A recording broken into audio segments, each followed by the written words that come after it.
this neighborhood are still trying to get back to their homes. For some of them, it's still not possible. People we've talked to that witnessed parts of the attack, hearing the shots, being told to run and leave the area by police. As we came into the area here, an absolutely chaotic, frenetic situation. Police, sort of a phalanx of police moving down the center of the road in riot gear towards the borough market from where we were. Then they turned, they arrested a man, they ran at high speed, chased everyone, including us, out of the area. Armed police moved in, but that situation, as I say, that was chaotic before, has very much calmed down at the moment. 20 people, as we know, are being treated for injuries in hospital. Numbers of others treated by the medical services on the bridge and at the scene as well. They didn't need to be taken to hospital. The emergency services declared it a major operation. That's a terminology they use here for a large-scale event, and as we've heard there, the casualties dispersed to 6 different hospitals. That is normal in London to maximise and speed the trauma treatment that the injured casualties can receive.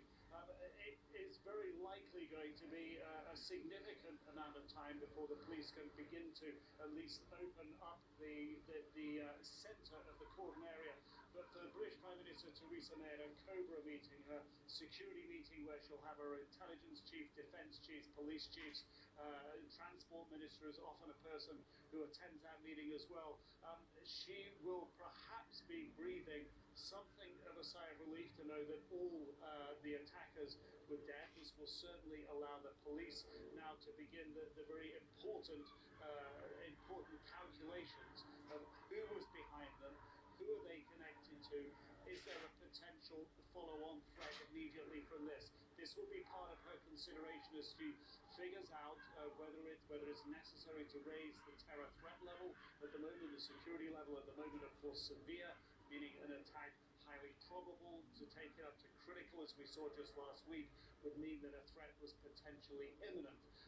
But now we know as well that it wasn't real explosives in the vest that the men were wearing. That again will mitigate against potentially the threat level going up, because it would mean, or imply at least, that there wasn't the possibility of a bomb factory and other explosives being produced, meaning therefore that there could be another catastrophic type of attack. So all of these factors are going to play into the meeting this morning.